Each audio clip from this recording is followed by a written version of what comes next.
주무셨어요? 네, 하루 만에 뵙겠습니다. 제가 오랜만에 와 보니까 좀 바뀌었네요. 여기서 하다가 이제 여기서 하는 게 맞는 거죠? 예, 알겠습니다. 요새 뭐 이렇게 이제 코로나 시작되면서 이제 말이 이렇게 많이 생겼는데, 요새도 보면은 이렇게 뭐 코로나도 그렇고 또 전쟁도 나오고 이렇게 하니까 많은 분들이 막 이제 이게 이제 말세의 징조다, 이제 드디어 끝날 때가 다 됐다, 막 이런 말씀 많이 들으시잖아요, 그죠? 이제 이런 일들이 근데 2, 30년 전에도 계속 있어 왔던 일들이고, 그런데 이 코로나와 함께 더욱더 이제 이런 말들을 많이 하는 것 같아요. 이제 지금 큰 이슈, 이제 그 기독교 안에서 이제 큰 이슈가 뭐냐면, 그 이제 말세라고 딱 생각을 하면 우리 재림 교회뿐만 아니라 일반 기독교인들도 이제 무엇을 생각 딱 먼저 할까요? 이제 세상 끝이다 이렇게 하면 뭐를 먼저 생각할까요? 이게 선과 악의 구조를 생각을 해요, 무조건. 근데 이제 우리 요한계시록에 딱 가면 뭐가 탁 나오죠? 마지막 때에 뭐가 나와요? 짐승의 표, 이게 나오잖아요, 그죠? 그래서 짐승의 표 얘기를 여러분들이 이제 뭐 유튜브에 가서, 이렇게 유튜브에 가면 이제 개인적으로 활동하는 이제 신학자들이나 이런 그러니까 일반 개신교회에 이제 신학을 하는 분들이 많이 있습니다. 그런 분들도 이런 뭐 짐승의 표 얘기를 많이 하세요. 그래서 짐승의 표가 근데 이제 다 다릅니다. 이제 마스크를 써야 된다고 했을 때 마스크 쓰는 것도 짐승의 표다라고 얘기하는 분들이 아직도 계세요, 사실. 그래서 마스크를 절대 쓰면 안 된다라고 이제 주장하는 분들이 있어요. 왜냐? 다른 게 문제가 아니고 짐승의 표기이기 때문에. 그죠? 뭐 개인적으로 내가 쓰든 안 쓰는 그건 나의 자유니까까지는 괜찮은데, 이걸 넘어가서 이거는 짐승의 표다라고까지 말을 하는 기독교인들이 있어요. 근데 이제 그걸 넘어서니까 이제 뭐가 생겼어요? 이제 백신이 나오잖아요. 코로나 백신. 백신을 맞는 거가 짐승의 표다, 또 이렇게 나와요. 근데 이제 이게 재림교회 안에서도 좀 힘을 받고 있어요. 왜냐하면 재림교회 안에서 굉장히 유명한 신학자 한 분이 계신데, 그분이 약간 항상 예전부터 음모설이라고 하잖아요. 그런 거를 이제 이렇게 주창하시는 분이 계시고, 이 단체를 만드신 분이 계신데 굉장히 극단적인 분이 계십니다, 그 단체가. 그래서 그 재림교회 안에서도 그래서 그런 말씀을 하는 분들이 많이 계세요. 그래갖고 제가 몇 달 전인가요? 제가 이제 백신 얘기가 나와서, 제 친구예요. 제 친구인데 백신을 맞았냐고 물어봐서 맞았다고 했다가 엄청나게 혼났습니다. 예, 왜 그런 알아보지도 않고 짐승의 표인, 이거는 근데 재림교인 친구 입에서 나왔어요. 이게 Mark of the Beast, 이게 짐승의 표인데 왜 백신을 맞았느냐? 난 2번 맞았고 이제 3번째를 기다리고 있으니까 짐승의 표를 이제 3번. 그러니까 또 3번까지 왜 6, 6, 6, 6이 3개잖아요. 그래서 3개다 뭐 이런 이상한 얘기까지들 이제 하는데, 그래서 우리가 지금 막 세상이 막 혼돈하고 막 짐승의 표가 무엇이고 이것이고 막, 그러니까 이렇게 막 잘 모르는 상태로 이제 우리가 막 가고 있는 것 같아요. 근데 우리 사실 재림교인들은 정확히 알잖아요, 그죠? 우리 짐승의 표가 무엇이죠? 짐승의 표라는 것은 나중에 이제 일요일 안식일 예배 일 말고 일요일 예배 준수를 강요하는 것을 우리가 짐승의 표라고 믿고 있습니다. 그래서 이제 많은 재림교인들이 뭐 어떤 일이 일어나도 일요일 안식일 요거 구별하면 나는 안전하다라고 생각하시는 재림교인들도 많이 계세요. 근데 이제 우리가 성경을 잘 살펴보시면 우리보다, 여러분과 저보다 훨씬 믿음이 뛰어난 이 성경의 인물들도 이 굉장히 이제 헷갈려하는 분들이 그런 기록들을 볼 수가 있어요. 예를 들면 이제 아담과 하와를 보시면, 아담과 하와가 이제 누구를 통해서 메시아라고 생각을 했죠? 그들의 첫 아들인 가인이 메시아라고 생각을 했습니다, 그죠? 근데 이제 가인은 인류 최초의 뭐예요? 살인자잖아요. 근데 살인, 죽는 것은 무엇 때문에 생겨요? 뭐 때문에 죽음이 들어오죠? 결과가 죄 때문에. 그러면 세상 최초로 죄를 들고 들어온 이가 누구예요? 최초로 죄를 들고 온 이가 누구예요? 루즈벨이잖아요, 그죠? 사단. 그렇기 때문에 가인은 누구를 상징하는 거예요? 사단을 상징한단 말이에요. 근데 그 이후에 나타난 아벨은 그 죄 때문에 죽었잖아요. 죄 없는 아벨이. 그래서 그 아벨은 누구를 상징해요? 예수님을 상징한단 말이에요. 그래서 이 아담과 하와가 예수님을 상징하는 아벨 전에 나온 사단을 상징하는 가인이 약속된 아들이었다고 믿었단 말이에요. 헷갈려 했단 말이에요. 똑같이 아브라함과 사라도 아브라함이 약속된 아들이 누구였어요?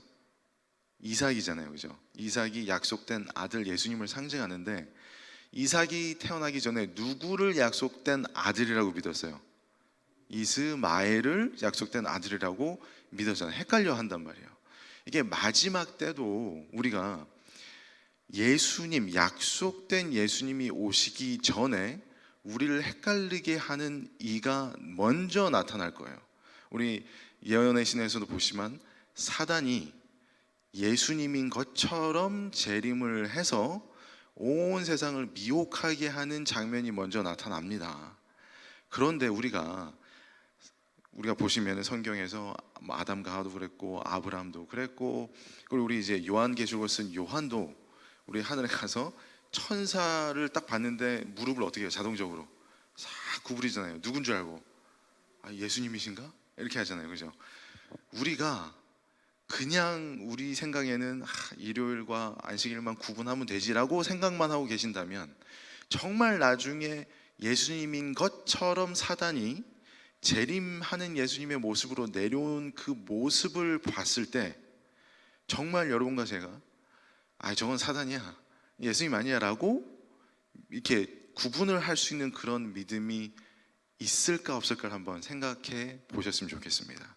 그래서 우리가 돌아가서 이제 요한계시록을 보면요, 그 장로님 여기 스크린을 좀 바꿔주세요.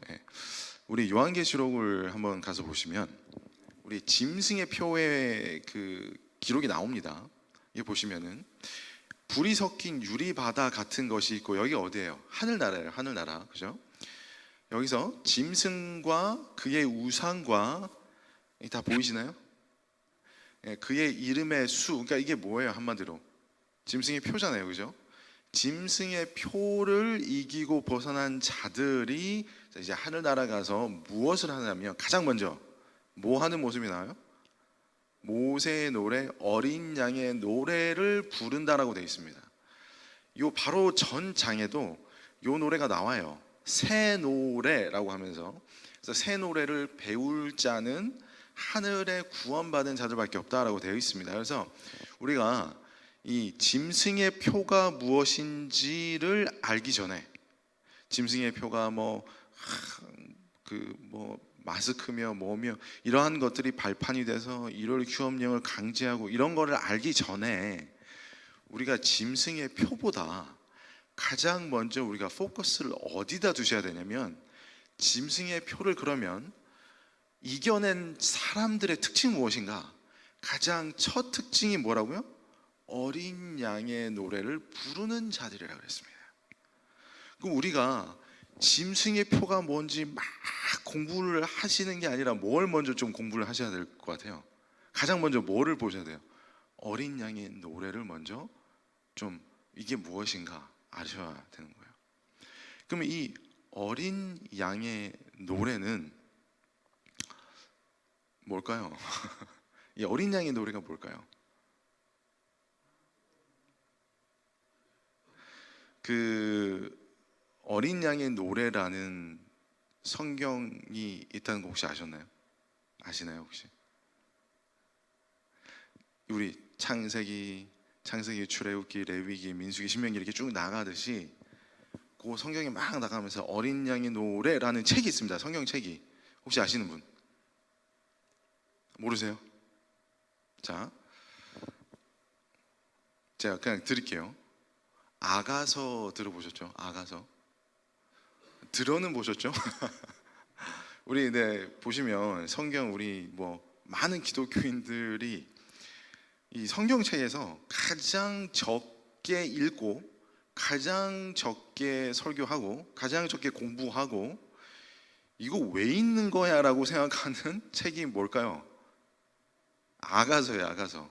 아가서 읽어보시면 조금 이상하다라고 생각하셨던 분들 계세요 안 계세요? 솔직히 이거 왜 있는 거야? 라고 생각하시는 분들 분명히 있죠.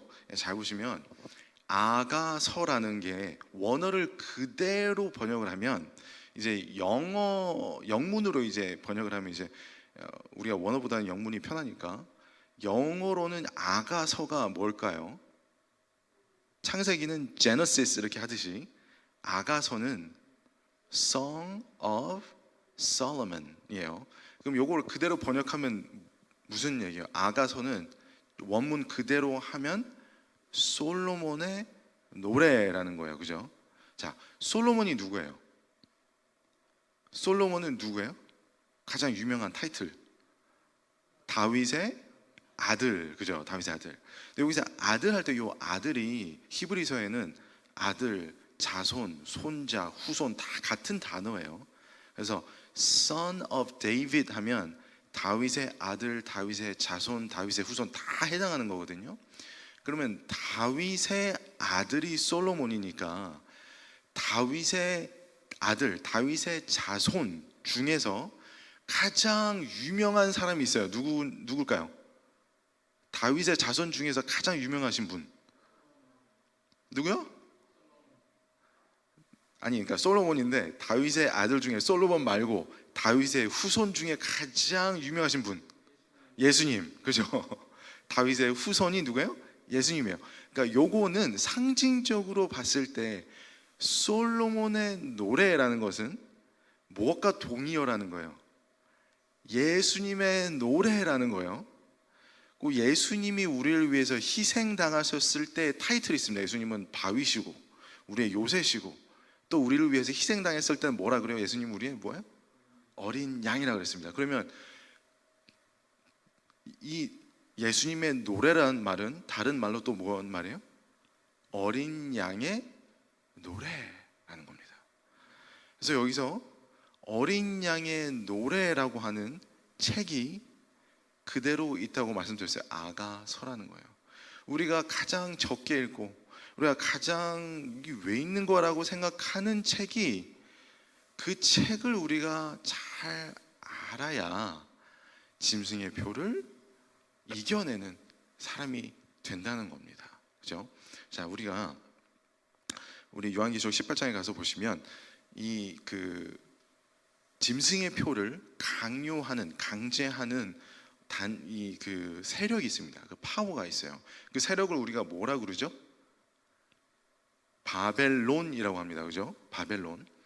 근데 그 바벨론이 왜 이 무너졌도다라는 그 외침을 받는 이 악의 세력이 될까요? 왜 바벨론은 악의 세력일까요? 바벨론이 자행하는 특징이 있습니다. 뭘까요? 왜 무너졌어요? 딱 하나. 바벨론 하면 뭐가 생각나세요? 바벨론에 여기 보시면 빗금쳐 있습니다.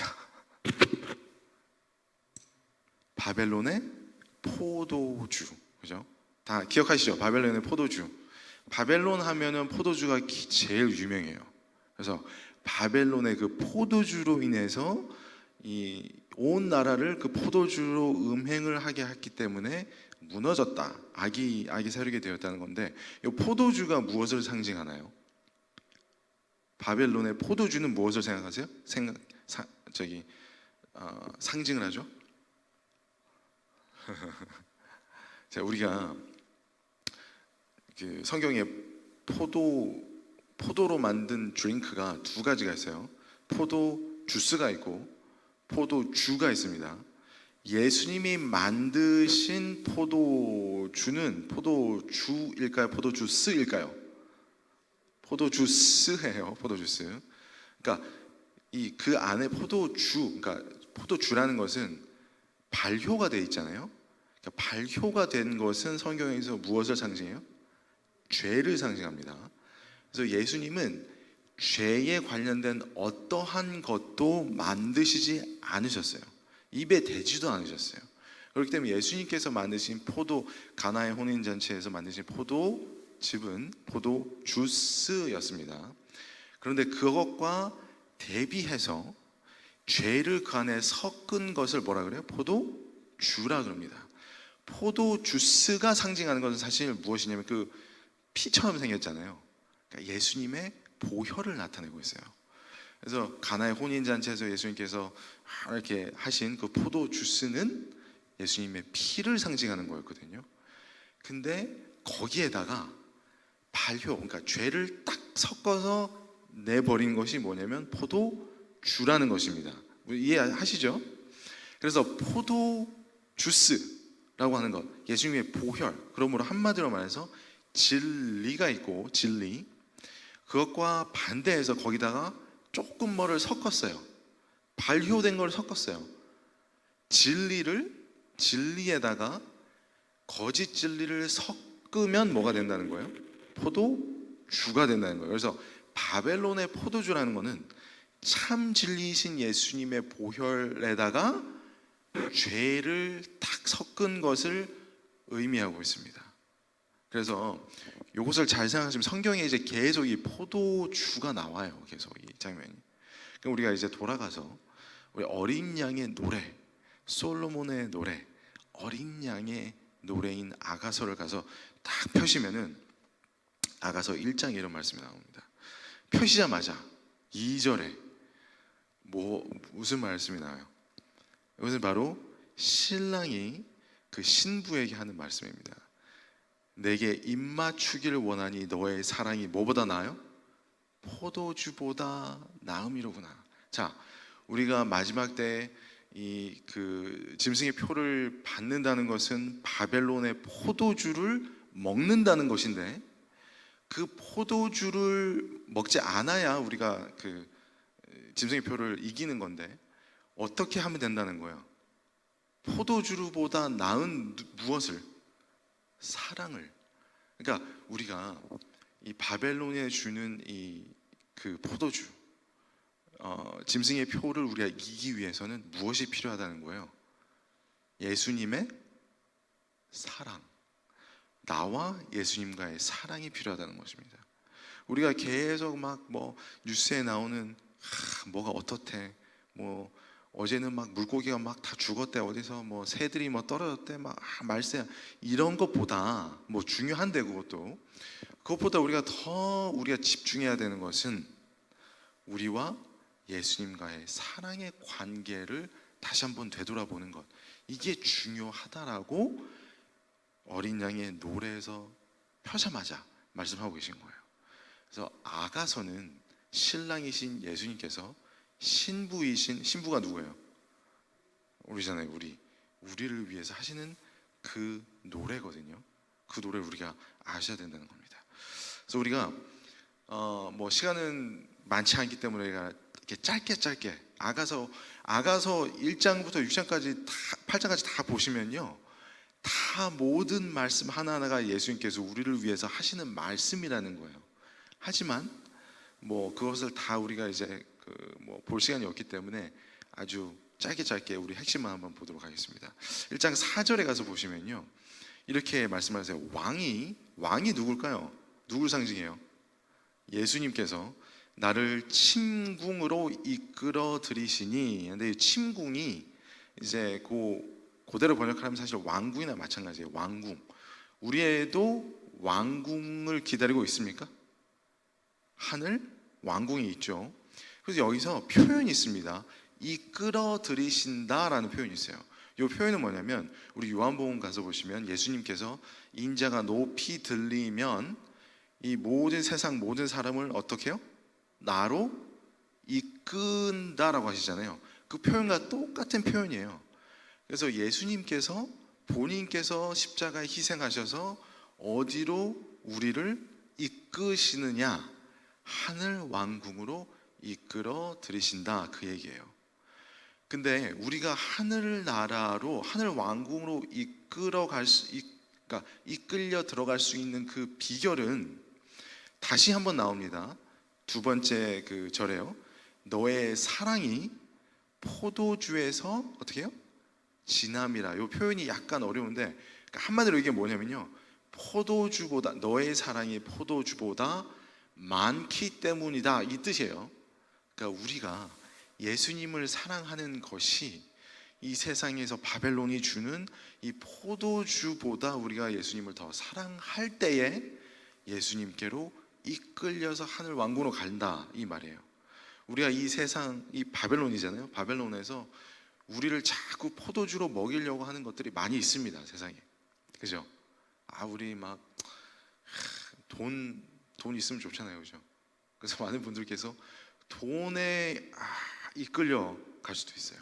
그리고 또 우리 관계, 우리 사람들과의 관계에 또 너무 이끌려 갈 수도 있고, 또 우리 이 바벨론에서 주는 이 쾌락에 이끌려가는 이러한 곳에서 지나서 더 큰 사랑을 예수님과 함께 붙잡을 때, 그때는 예수님께서 우리를 하늘 왕궁으로 이끌어 가신다라는 얘기가 되겠습니다. 자, 16절에 가서 보시면 이런 말씀이 있습니다. 나의 사랑하는 자야. 자, 예수님께서 우리를 가리켜서 나의 사랑하는 자야라고 말씀하시고 계신 거예요. 너는 어여쁘고 화창하다. 우리의 침상은 어때요? 푸르고. 예수님께서 우리를 가리켜서 예수님과 우리가 같은 곳에서 잠을 자게 되는 이 침상을 가리켜서 푸르다고 하셨습니다. 우리 여러분 성경에서 푸른 침상, 예수님과 이제 같이 눕는데 푸른 곳이 있어요. 혹시 기억나시는 곳이 있나요? 어디요? 시편 어디요? 시편 23편에 가시면 여호와는 나의 목자시니 내가 부족함이 없으리로다. 그가 나를 어디요? 푸른 초장에 누이시며. 왜 누이셔요? 같이 우리랑 주무시기. 우리와 예수님이 같이 눕는 이 침상이 푸른 초장이라는 것입니다. 이 푸른 초장이 어디를 상징해요? 사실 하늘 나라 푸른 초장. 여기 보시면요, 쉴만한 물가로 인도하시는 도다. 내 영혼을 소생시키시고 자기 이름을 위하여 의의 길로 인도하시는 도다. 내가 어디요? 사망의 음침한 골짜기로 다닐지라도. 우리 흔히들 난 이제 예수님 믿고 예수님께 내 모든 것을 바쳤기 때문에 나를 어떻게 해요? 내 생애가 편하게 해주세요 라고 기도하시는 분들 많이 계십니다.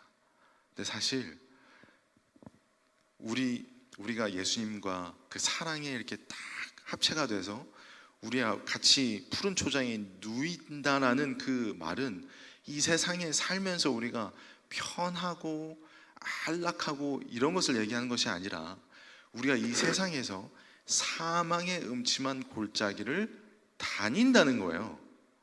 이 세상에 살 때는 우리가 사망의 음침한 곳을 다닐 때에 그때 예수님께서 우리를 보호해 주신다는 것이지, 우리를 이 세상의 바벨론에서 편하게 포도주를 먹이신다는 얘기가 아니라는 겁니다. 그래서 우리가 다 개개인마다의 자신만의 개인만의 이제 역사, 히스토리가 있으시겠지만, 지금 현재도 이 마음속에 어떠한 고난과 힘드신 시간과 또 어떠한 인내를 가지고 있는 시간들을 겪어내시는지는 모르시겠지만은 이 말씀을 보시면서 위안을 받으시기 바라겠어요. 이 마음속에 있는 불안들, 내가 이렇게 막 계속 이 정신을 이렇게 시끄럽게 하고 복잡하게 하는 이 일련의 사건들, 내가 막 겪어내고 있는 모든 이 시련들을 예수님께서 말씀하고 계신 거예요. 사망의 음침한 골짜기를 지난다는 거지만, 그래도 어떻게 해요? 우리가 그럼에도 불구하고 그곳이 예수님과 함께 있으면 푸른 초장이 된다는 얘기입니다. 자, 2장으로 가서 보시면요, 8절에 이런 말씀이 있습니다. 나의 사랑하는 자의 뭐예요? 목소리로구나. 산에서 달리고 작은 산 하면 언덕을 얘기합니다. 언덕을 빨리 넘어오는구나. 우리 산과 언덕이라는 것이 성경에서 보이면 무엇을 상징할까요? 우리 스가랴서 가서 보시면 주의 날이라는 것이 나옵니다. 주의 날에 산이 어떻게 돼요? 산이 뽑히고 막 갈라지고 언덕이 생기고 막 이럽니다. 그죠? 주의 날이 무엇을 상징해요? 예수님의 재림을 상징하고 있죠. 그래서 산이 갈라지고 막 언덕이 갈라지면서, 이게 왜 산이 왜 갈라질까요? 아가서에 나오잖아요. 뭐 하시려고? 신랑이 신부를 만나기 위해서 어떻게 해요? 산을 막 가르시고 달려서 오는 모습을 나타내고 계신 거예요. 초기 문집에 가서 보시면 그 달려서 오시는 예수님의 목소리를 남은 자손이, 남은 교회가, 남은 자들이 듣는다라고 했습니다. 혹시 기억하시나요? 파이프님께서 초기 문집에 가서 보시면 예수님께서 이 남은 자들을 위해서 막 내려오실 때 이 남은 자들이 아닌 다른 사람들은 그게 뭐처럼 들린다 그랬어요? 많은 물처럼 들리지만 예수님의 재림을 막 기대하고, 우리가 신부니까 신랑을 기다리는 신부에게는 무엇으로 들린다고요? 예수님의 목소리로 들린다 그랬습니다. 그래서 목소리가 들리고 산을 막 깨부수시면서 예수님께서, 신랑이신 예수님께서 우리를 보고 싶으셔서 막 내려오는 모습을 여기서 표현하고 계신 거예요. 너무 막 감동적이지 않으세요? 저만 그런가요? 아무튼 저는 그렇습니다. 자, 우리 10장 10 같은 장인데 10절 11절 가서 보시면 이런 말씀을 또 하세요. 막 산을 가르시고 막 오시면서 나의 사랑하는 자가 내게 말하여 이르기를 나의 사랑 나의 어여쁜 자야. 어떻게 해서요? 일어나서. 왜 일어나요? 왜 일어날까요? 우리가 앉아있어요? 누워있어요? 왜? 일어난다는 게 뭐예요? 어디에서 일어나요? 무덤에서. 예수님 안에서, 예수님의 그 사랑 안에서 먼저 잠들었던 믿음의 하나님의 사랑하는 자녀들, 하나님의 사랑하는 신부들을 가리켜서 예수님께서 산을 부수고 막 내려와서 뭐라 그러신 거예요? 일어나라. 무덤에서 일어나라. 자지 말고 이제 일어나라. 이제 어떻게 해요? 함께 어떻게 해요? 가자. 이거 진짜 함께 가자. 어디로요? 하늘나라. 우리 같이 가자. 뭐예요? 겨울도 지나고 비도 그쳤고 시련이 어떻게 돼요? 이제 끝났다는 거예요. 다 끝났으니까 이제 일어나서 함께 가자. 아가서는 정말 예수님께서 우리를 사랑하셔서 우리에게 부르시는 그 노래라는 겁니다. 자,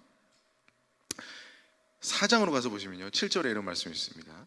나의 사랑, 이 신랑이 신부에게 하는 말씀이에요. 예수님께서 나의 사랑 너는 순전히 어여뻐서 아무 흠이 없구나. 흠이 뭐예요? 흠. 여러분과 저는 흠이 있습니까? 저는 저를 볼 때 흠이 너무 많아요. 막 죄투성이란 말이에요. 죄투성이. 그죠? 근데 예수님께서 저를 가리켜서 아무런 흠이 없다라고 그래요. 이게 무슨 뜻일까요? 이렇게 흠이 많은데 왜 흠이 없어요? 예수님의 콩깍지가 씌어서? 우리 여기 뭐냐면요, 예수님께서 우리를 하늘로 데려가시기 전에 바로 직전에 이제 일어나고 있는 일들이 있습니다. 지금 그것을 뭐라 그러냐면 대속죄일이라고 하죠. 우리 대속죄일의 날에 이 상징하는 기간이 바로 지금 현재예요. 여러분과 제가 살고 있는 지금 이 시점에. 그러면 요때 대속죄일 날에 가장 중요한 일이 뭘까요? 대제사장이 하는 일, 예수님께서 하신 일이 되겠죠. 그동안에 1년 내내 그 전에 죄가 성소에 쌓여 있습니다. 그죠? 다 아시죠? 죄를 회개하면 그 딱 피를 내서 그 막 성소에 이제 뿌려 놓잖아요. 그래서 그 성소에는 피가 쫙, 그 죄의 피가 이렇게 다 이렇게 있어요. 그것을 그 속죄일 날에는 어떻게 해요? 다 씻어버리는 의식이, 이 예식이 이루어지는데 그것이 가장 중요한 일이에요. 자, 성소라는 것이 하늘 성소에서 예수님께서 봉사하고 계시지만 또 다른 의미로 성소라는 것이 있습니다. 어딜까요? 여러분과 저의 마음속, 그죠? 그래서 우리가 양 잡아서 이렇게 하는 대신에 우리의 죄를 회개하잖아요. 회개하면 그 죄가 어디에 남아 있을까요? 우리의 성소, 그죠? 예수님께서 근데 마지막으로 우리를 데려오시기 전에 이 성소에 있던 이 죄가 어떻게 될까요? 한 번에 쫙. 그래서 화이트부인께서 마지막 때 우리가 환난의 시기를 지나갈 때 계속해서 자백하는 기도를 드리려고 할 때 우리의 죄가 기억나지 않아서 그것이 시련이 된다 그런 거예요. 나는 그 기도, 나의 죄를 막 생각해서 막 예수님께 자백하고 싶은데 죄가 기억이 더 이상 나지 않는 거예요. 그게 괴로운 거예요. 근데 왜 죄가 기억이 안 날까요? 씻겨졌기 때문에. 예수님께서는 그 일이 일어나서 나도 너의 죄를 어떻게 하지 않겠다? 기억하지 않겠다. 우리가 기억할 수 없는 거예요. 이 말이 그 말이에요. 그래서 이 대속죄일의 날은 또 다른 말로 우리가 또 뭐라고 할 수 있냐면 이 조사 심판이라고 할 수가 있죠. 그래서 조사 심판이라는 것은 예수님께서 막 샅샅이 우리의 죄를 있나 없나 뒤져서 우리를 심판하시겠다는 게 아니라 우리를 샅샅이 뒤져서 죄를 심판하시겠다는 거예요. 죄를 심판하시면 죄를 어떻게 한다는 거예요? 쫙 지워버리시니까 우리는 어떻게 돼요? 아무런 흠이 없는 아주 순전히 이쁜 신부가 된다는 것입니다. 자, 그렇게 될 때 어떤 일이 벌어지는가? 6장에 가서 보시면 5절 이런 말씀이 있습니다. 이게 신랑이 신부한테 이렇게 얘기를 해요. 너의 눈이 나를 놀래키니 라는 뜻이에요. 돌이켜 나를 보지 말라. 이게 무슨 뜻일까요? 이게 무슨 뜻인지 혹시 감이 잡히신 분 계세요? 이제 거의 다 됐는데 이제 요것만 이제 거의 끝났습니다. 자, 신랑이 신부에게 너의 눈이 나를 놀래키니 나를 보지 말라. 이게 무슨 뜻인지 감이 잡히세요 혹시? 모르시겠어요? 여기 우리 정금석 장로님하고 이제 강희단 집사님 계신데 정금석 장로님께서 집에 딱 이렇게 앉아 계시다가 강희단 집사님께서 외출을 하시고 딱 들어오세요. 근데 갑자기 장로님이 나 돌아보지 마. 나 보지 마. 왜요? 집사님이 왜? 너무 뭐 해서요? 눈이 부셔서 나 보지 마. 그럼 이제 집사님이 왜 그래서 왜요? 너무 눈부시니까 나 보지 마. 그 말이에요, 그 말.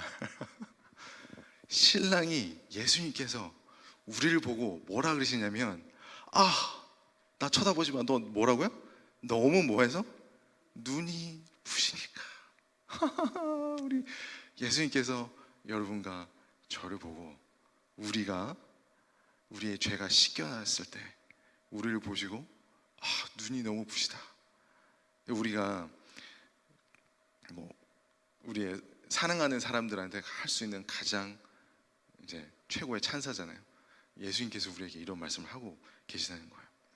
자, 우리가 이제 빨리 끝내겠습니다. 이제 마지막 이제 5장에 가서 보시면요. 이런 말씀이 있습니다. 내가 잘지라도 마음은 깨었는데 라고 되어 있어요. 자는데 우리 예수님께서 오시기 전에 10처녀가 있었는데 10처녀가 다 잠을 잤어요. 그죠? 근데 5처녀는 어떻게 했어요?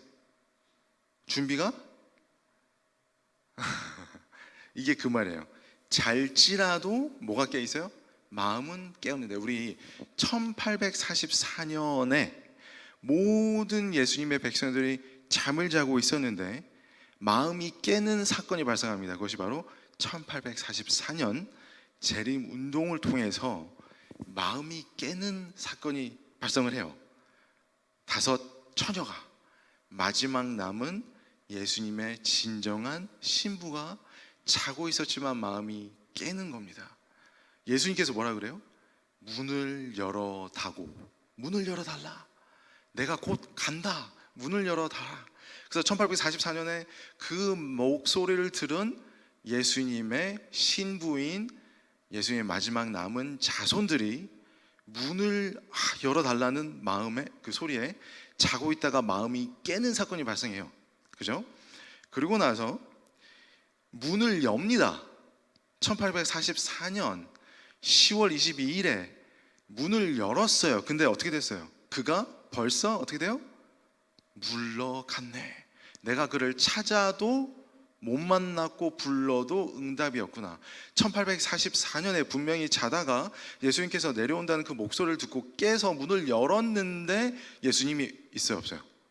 없어요. 1844년에 예수님께서 재림한다라고 하셨는데 막상 기다려보니까 안 오셨다는 거예요. 그죠? 근데 그 얘기를 들은 성중에서 행순하는 자들이 나를 만남에 그 여인을 막 쳐다보고 있던 이렇게 막 놀리던 사람들이에요.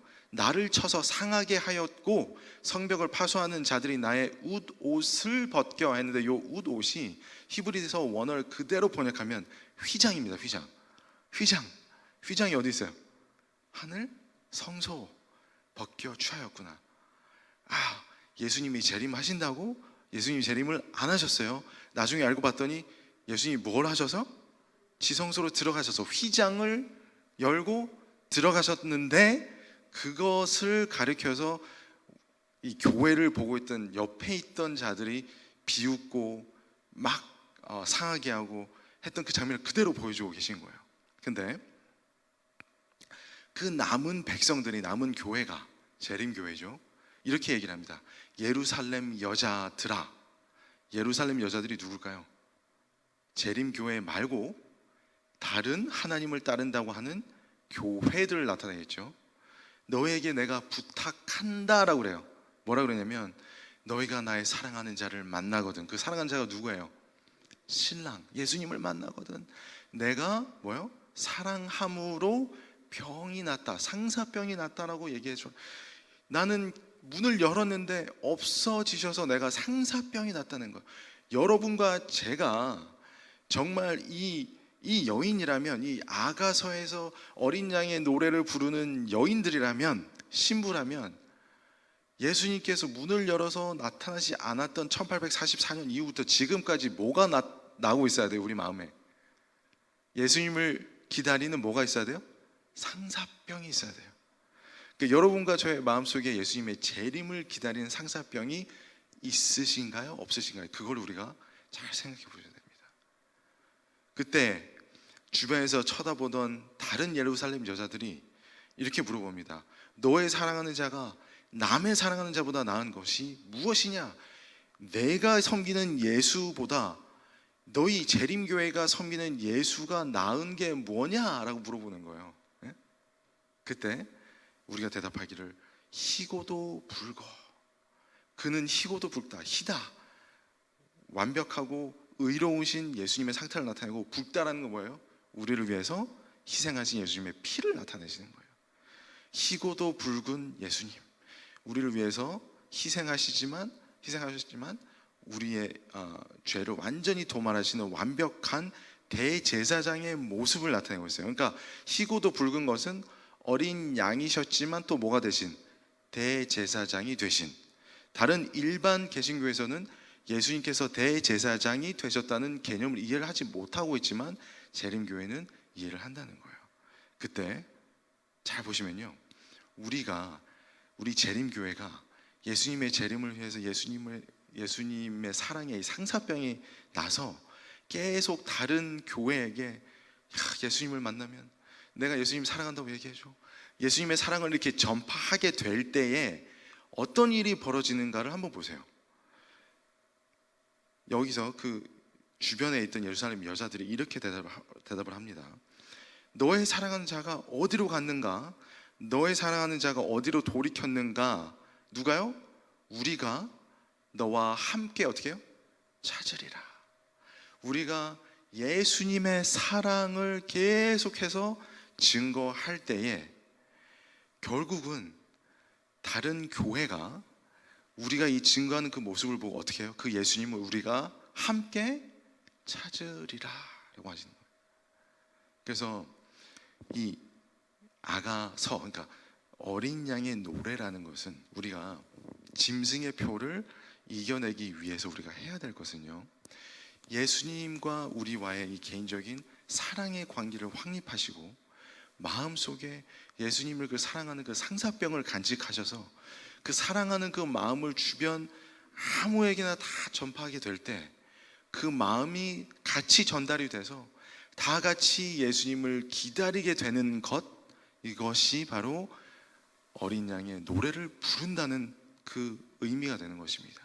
그래서 우리가 막 다른 뭐 뉴스에서 이것저것 이거에 포커스를 둘 게 아니라 예수님과 나와의 그 사랑의 관계를 다른 사람들에게 전파하는 것, 그것이야말로 우리 그리스도인들이 정말로 이 어린 양의 노래를 부르는 그러한 모습이 된다라고 하겠습니다. 그래서 이런 마음을 가지고 우리가 어린 양의 노래를 부르시는 여러분과 제가 됐으면 좋겠습니다. 자, 그럼 우리 스크린을 돌려주시면요, 우리 777 기도 보시겠습니다. 우리 3월 기도 제목 777 기도 카드, 일단 비전 2025, 그래서 예수님 안에 행복한 교회 실현을 위해서 기도해 주시고, 두 번째 우리 성전 리모델링을 위해서 기도해 주시고요, 또 건강 회복이 필요한 우리 믿음의 가족들을 위해서 기도해 주시기 바라겠습니다. 그리고 네 번째, 세계 선교와 조국과 북한 선교를 위해서 기도해 주시고, 또 코로나19 바이러스의 종식을 위해서 기도해 주시고, 또 여섯 번째, 장기 결석자와 또 이제 새롭게 이제 교회에 오시는 분들을 위해서 기도를 좀 해주셨으면 좋겠습니다. 그리고 특히 이제 마지막으로 영어부 목사님 청빙과 함께 우리 교회 이제 청년반들, 어린이부, 또 영어부를 위해서 기도해 주셨으면 좋겠습니다. 그리고 이제 일요일에 해당하는 우리 가정들을 위해서 또 기도를 해주셨으면 감사하겠습니다. 우리 일단 다 머리 숙이시고 기도하시겠습니다. 사랑과 은혜가 많으신 우리 하나님 아버지, 저희들이 이 세상을 살면서 우리의 마음이 어디에 집중되어 있는 것을 생각할 때 참 우리가 그 잘못된 것에 우리의 모든 신경이 집중되어 있는 것은 아닌가 생각이 듭니다. 우리가 이 세상을 살면서 막 돌아가는 세상의 여러 가지 일들을 통해서 두렵고 힘들고 그러한 일들이 있지만, 그래도 우리를 위해서 하나님께서 예수님께서 우리를 위해서 불러주신 그 노래를 우리가 계속 생각할 때에 우리의 마음이 벅차오르고 사랑으로 가득 찬 것을 우리가 느낄 수 있게 됩니다. 그 사랑을 계속해서 꾸준히 우리 마음속에 간직하고, 그럼으로써 예수님의 재림을 기다리는 우리 모든 성도 여러분들이 될 수 있도록 인도해 주옵소서. 이제 한 주일이 시작되는 일요일입니다. 이제 시작되는 이 한 주일 우리 예수님의 사랑 안에서 또 은혜 안에서 잘 지내고, 또 이제 또 다음 안식일에 또 다 같이 모여서 예수님께 성전에서 예배를 드릴 수 있는 그 시간까지 우리를 모든 악에서 또 죄에서 구원해 주시옵소서. 우리 사랑과 은혜가 많으신 예수님 이름으로 간절히 기도드리옵나이다.